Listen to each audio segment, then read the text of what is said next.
They didn't recognize me at first.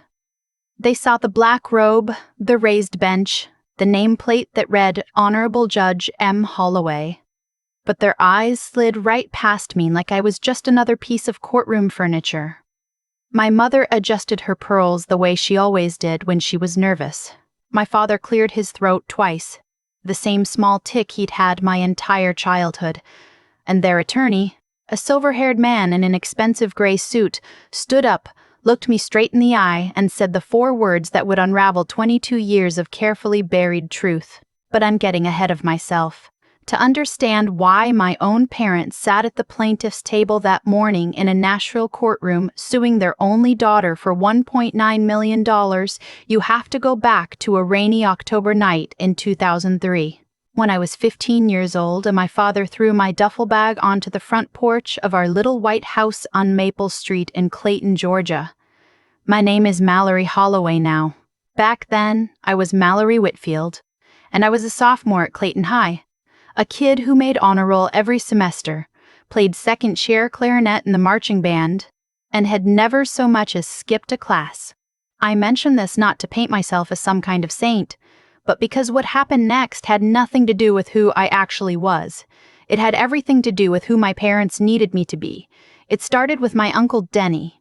He was my father's younger brother, the black sheep of the family, the one nobody talked about at Thanksgiving because he'd spent 18 months in a state correctional facility when I was 11. When he got out, nobody in the family would take him in. Nobody except me. I'd sneak him leftovers from the fridge, meet him at the diner on Route 9 after school, sit across from him in a cracked vinyl booth while he drank black coffee and told me stories about our grandfather, the one who died before I was born. Uncle Denny was the only person in my whole family who ever asked me what I wanted to be when I grew up and actually listened to the answer. He was the one who gave me a second-hand copy of To Kill a Mockingbird for my 14th birthday and told me I'd make a heck of a lawyer someday. My father found out I'd been seeing him. He found out because one of the deacons at our church saw us at the diner and mentioned it in passing, the way small-town people do, thinking they're being helpful.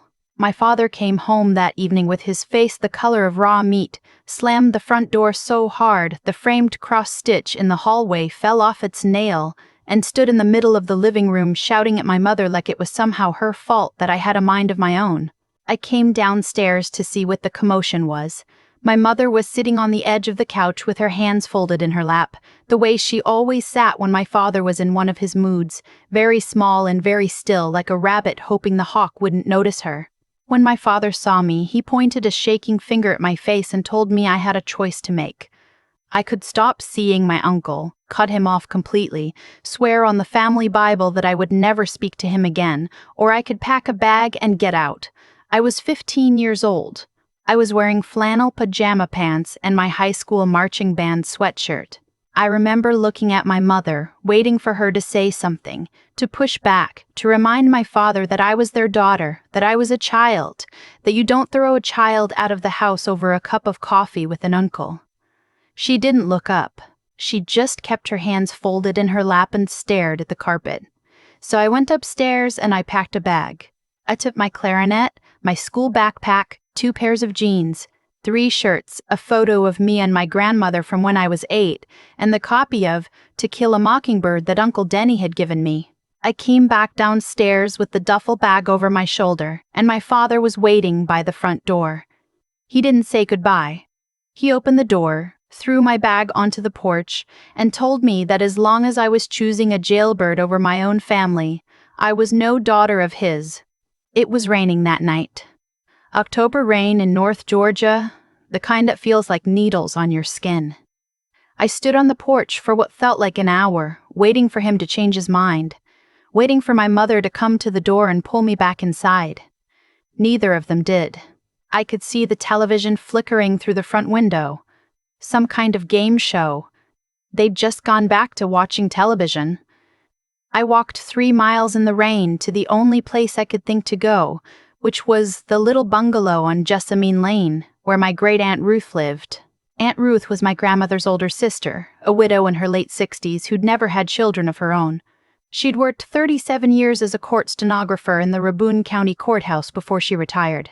I'd only met her a handful of times at family funerals, but she'd always been kind to me in a quiet, observational sort of way, the way people who spend their lives listening tend to be kind. I knocked on her door at 11 o'clock at night, soaked through, shivering, with my clarinet case clutched against my chest like it was the last thing I owned in the world, which in a way it was.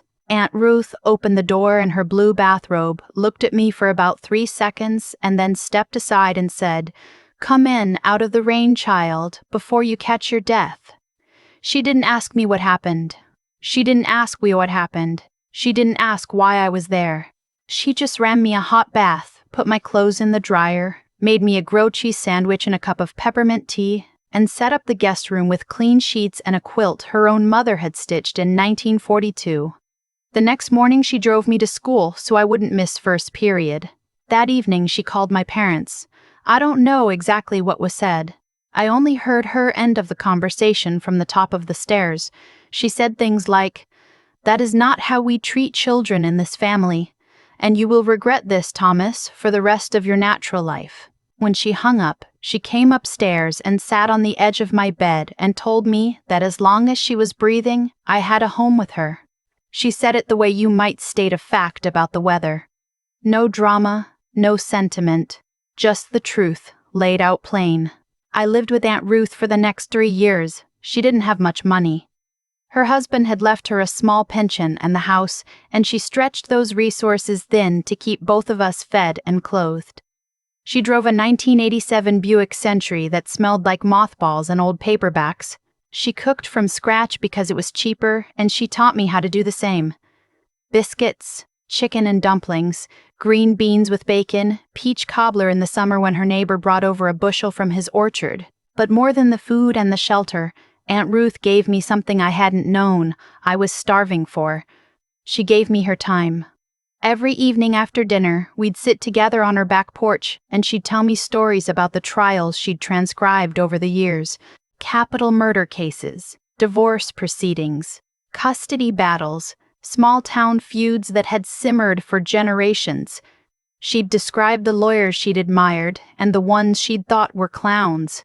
She taught me how to spot a liar by the way they answered questions that weren't quite the questions they'd been asked. She taught me that the law, when it works the way it's supposed to, is the closest thing we have in this country to a miracle. I graduated Clayton High as valedictorian in June of 2006. My parents didn't come to the ceremony. My father had made it clear through a mutual cousin that he'd disowned me, that as far as he was concerned, his only daughter had died the night she chose her uncle over her family. My mother didn't send so much as a card.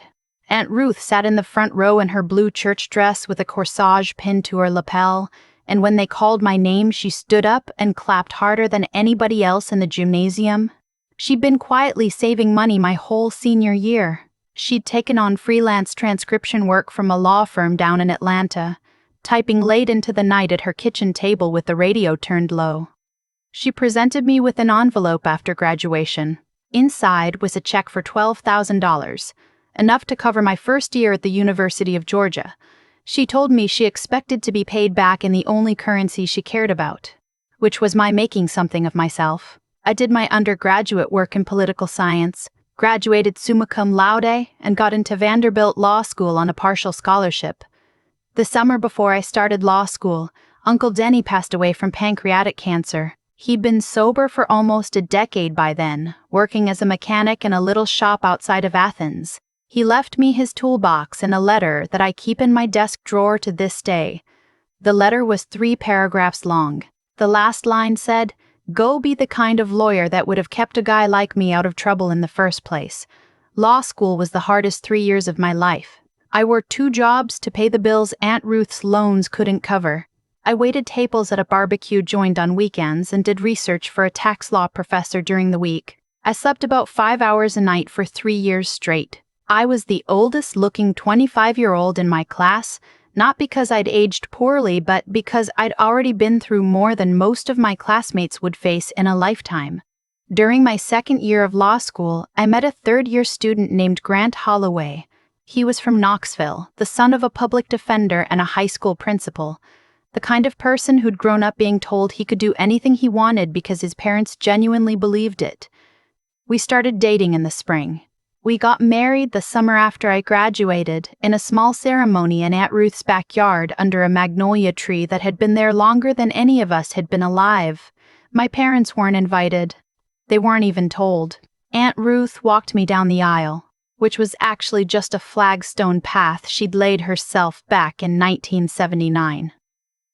I took Grant's last name not because I was particularly traditional, but because I wanted a clean break. Whitfield was a name that had been used to hurt me. Holloway was a name I was choosing for myself.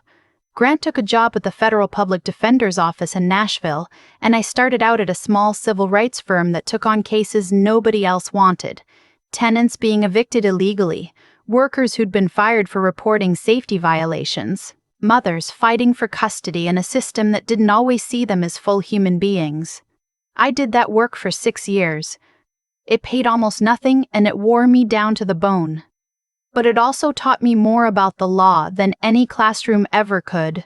When a judgeship opened up on the Davidson County Circuit Court in 2019, my old managing partner encouraged me to apply.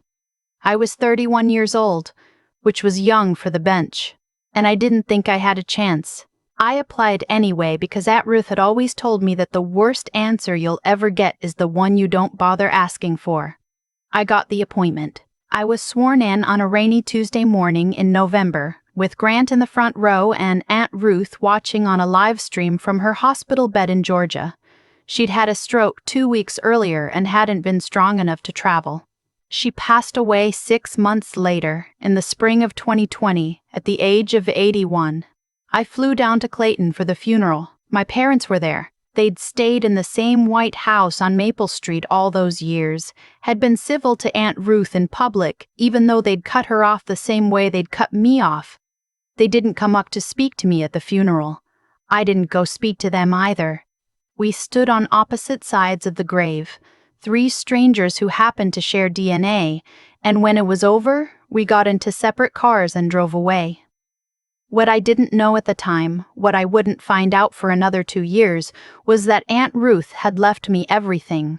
Her house, her car, her savings, the farmland she'd inherited from her father that nobody in the family had realized was sitting on a vein of high-quality silica sand that a fracking company had been quietly buying up in neighboring parcels. The total estate, when the dust settled, came to $1.9 million. She'd had a lawyer in Atlanta draw up an ironclad will back in 2017. I was the sole beneficiary. The executor notified me by certified letter in the summer of 2022. My parents found out about the inheritance the way small-town people find out about everything, which is through gossip at the Piggly Wiggly. Within a month of the probate filing going public, they'd retained an attorney and filed a lawsuit in Davidson County Circuit Court, where I happened to sit as a judge. They were suing me on the grounds that Aunt Ruth had been mentally incompetent when she drafted her will, that I had exercised undue influence over an elderly woman, that the proper heirs to her estate were her blood relatives, which in their interpretation meant my father as her surviving great-nephew. They had no evidence, none. Aunt Ruth had been sharp as a tack until the day she died. Her attorney had filmed the will signing, had obtained a mental competency evaluation from her physician, had documented everything. But my parents had convinced themselves that because she died relatively wealthy and left it to me, something nefarious must have happened. They'd also, as far as I could tell, convinced themselves that I was still the scared 15-year-old girl they'd thrown onto the porch in the rain. The case couldn't be heard in Davidson County, obviously. Conflict of interest. It was transferred to the neighboring Williamson County Circuit Court. But here's the thing about the Tennessee legal community. It's smaller than people realize. Every judge in the state knows every other judge, at least by reputation. The attorney my parents hired, a man named Oliver Beaumont out of an Atlanta firm, had no idea who his client's daughter actually was. My parents had referred to me in all their initial correspondence as our estranged daughter, Mallory Whitfield. They didn't use my married name. They didn't mention my profession. As far as I can tell, they didn't even realize I'd become a judge, because they hadn't spoken to anyone in the family who would have told them, and they'd never once bothered to Google their own child. Beaumont found out about 3 weeks before the hearing when he was doing standard due diligence and pulled my background for a deposition. I can only imagine his face when he realized that Mallory Whitfield, the estranged daughter his clients had been describing as an opportunist who'd swindled an old woman, was in fact the Honorable Mallory Holloway of the Davidson County Circuit Court, a sitting judge with a reputation for having the cleanest docket in the district. He filed a motion to withdraw from the case 2 weeks before the hearing. The judge denied it. Beaumont was ethically bound to continue. He told my parents who I was. I don't know what that conversation looked like. I imagine it involved my father shouting and my mother going very still and very quiet, the way she always did when the world didn't match her expectations.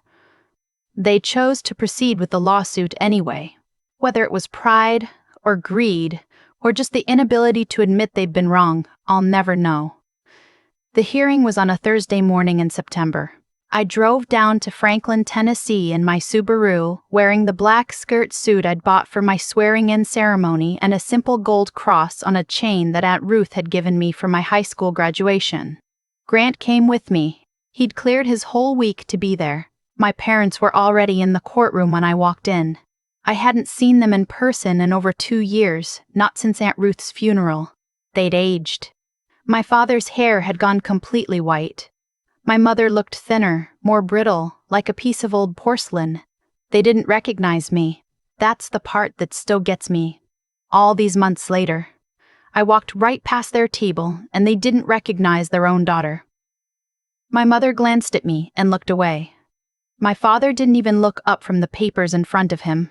I took my seat at the defendant's table next to my attorney, a woman named Priya Ramanathan, whom I'd worked with on civil rights cases years earlier. The judge, a gentleman named Harold Keenan, whom I'd known for almost a decade, called the court to order. He looked at me and gave the slightest possible nod. He looked at my parents and their attorney and asked if all parties were ready to proceed. Beaumont stood up. He straightened his tie. He cleared his throat. And he said, "Good morning, Your Honor. And good morning, Judge Holloway." I watched my mother's head snap up. I watched her look at me, really look at me, for the first time in 22 years. I watched the color drain from her face and then flood back into it all at once. I watched my father turn very slowly in his chair, as if he were afraid that any sudden movement would confirm what he'd just heard. Beaumont continued. He laid out, in measured and almost apologetic tones, that his clients had retained him under what he now understood to be a significant misrepresentation of the facts, that the defendant was in fact a sitting circuit court judge in the neighboring county, and that he wished the court to note this on the record.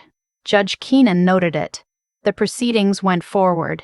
It took less than 2 hours. Priya introduced the video of the will signing, the mental competency evaluation, the affidavits from Aunt Ruth's physician, her attorney, her pastor, her neighbor, and the 2 old friends who'd been her witnesses. She introduced the notarized letter Aunt Ruth had written the week before her stroke, explaining in her own clear and careful handwriting why she was leaving everything to me and nothing to her other relatives. She read it aloud. In that letter, Aunt Ruth wrote that she was leaving her estate to me because I had been the daughter she'd never gotten to have, and because she knew that if she left anything to my father, he would use it as an excuse to feel vindicated instead of as an opportunity to reflect. She wrote that a child's love is not something parents are owed. It is something they earn, and when they fail to earn it, they don't get to come collecting 20 years later with an invoice in their hand. My mother started crying before Priya finished reading. I didn't look at her. I couldn't. I kept my eyes on Judge Keenan, on the flag behind his bench, on the seal of the state of Tennessee, on anything that wasn't my mother's face. Judge Keenan ruled from the bench. He dismissed the case with prejudice. He found that there was no evidence whatsoever of undue influence, that Ruth Whitfield had been of entirely sound mind when she drafted her will, and that her wishes would be honored in full. He also, in a move that I had not requested but was not entirely surprised by, ordered my parents to pay my attorney's fees, which came to a little over $41,000. The gavel came down. I stood up. Grant was already on his feet, his hand on the small of my back. I turned to leave, and that was when my mother said my name, Mallory. She said it the way she used to say it when I was little, and she wanted me to come inside for supper. Soft, almost questioning, as if she wasn't sure the words still belonged to her. I stopped. I didn't turn around. Mallory, please. I turned around. Mallory, please. I turned around. My father was still seated, his head in his hands. My mother was standing, her hands gripping the back of her chair so hard I could see the knuckles. I didn't know, she said. I didn't know what happened to you. I didn't know any of this. I looked at her for a long moment. I thought about the rain on the porch in 2003. I thought about Aunt Ruth opening the door in her blue bathrobe. I thought about the $12,000 check and the late-night transcription work and the magnolia tree in the backyard and the hospital bed and the funeral where we'd stood on opposite sides of the grave.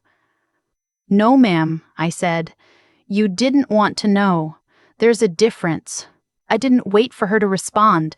I walked out of the courtroom with Grant beside me and I didn't look back. I went to the cemetery that weekend. I drove down to Clayton, Georgia with a bouquet of pink peonies, which had been Aunt Ruth's favorite flower. I sat on the grass next to her headstone for almost 2 hours. I told her about the hearing. I told her what the judge had ruled. I told her that Beaumont had shaken my hand on the way out of the courtroom and told me, in a very quiet voice, that she would have been proud. I told her about the letter she'd written. I told her I'd had it framed and hung it in my chambers, right next to the photo of her at my swearing-in, watching from her hospital bed on a laptop screen. I told her about Grant, about the house we'd bought last year, about the fact that we were thinking of starting a family, and how scared I was of becoming the kind of mother she had been in place of the mother I was supposed to have had. I sat there until the sun started going down. Before I left, I did something I hadn't planned on doing. I drove past the little white house on Maple Street. My father's truck was in the driveway. The porch light was on. I slowed down, but I didn't stop. I didn't need to stop. The house looked smaller than I remembered. It looked like a place where 2 old people were waiting out the rest of their lives, alone with the consequences of every door they'd ever slammed. I thought about what my mother had said in the courtroom. I didn't know. Maybe that was true.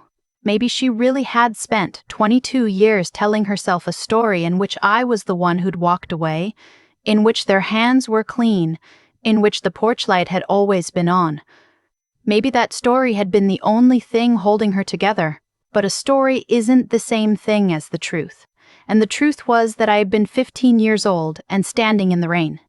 The truth was that Aunt Ruth had opened her door and kept it open for 3 years. The truth was that the woman who raised me had been buried in the Clayton Memorial Cemetery for 2 years, and the woman who gave birth to me had sat in a courtroom trying to take from me the one last thing Aunt Ruth had been able to give. I don't hate my parents. I want to be clear about that. Hate is a heavier thing than most people realize. And I've watched enough domestic cases cross my bench to know that carrying it around will eat you alive. But I don't have a relationship with them either, and I don't plan to. Forgiveness, I've come to understand, is not the same thing as reconciliation. You can forgive someone in your own heart, for your own peace, without ever letting them back into your life. Aunt Ruth taught me that. Though she never used those exact words, she taught me by example, by the way she lived, by the way she opened her door on a rainy night in October and asked me no questions and gave me no lectures. I keep a photograph on my desk at the courthouse. It was taken the summer I graduated from law school, on the back porch of the bungalow on Jessamine Lane. Aunt Ruth is sitting in her rocking chair in her Sunday dress, and I'm standing next to her in my graduation robe. And she is looking up at me with an expression that I can only describe as the way a person looks at something they made with their own 2 hands and never expected to be so beautiful. That's the face I see when I put on my own robe every morning. That's the face I see when I sit down on my bench and call court into session.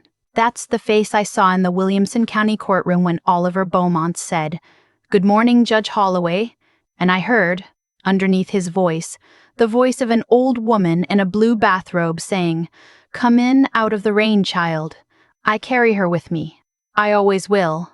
And the next time someone asks me what I want to be when I grow up, even though I'm 38 years old and already grown, I'm going to give them the answer I should have given my father all those years ago in the living room on Maple Street. I'm going to tell them I want to be the kind of person my great-aunt Ruth believed I could be. The kind of person who opens her door on a rainy night and asks no questions. The kind of person who knows that family isn't blood. It's the people who stay.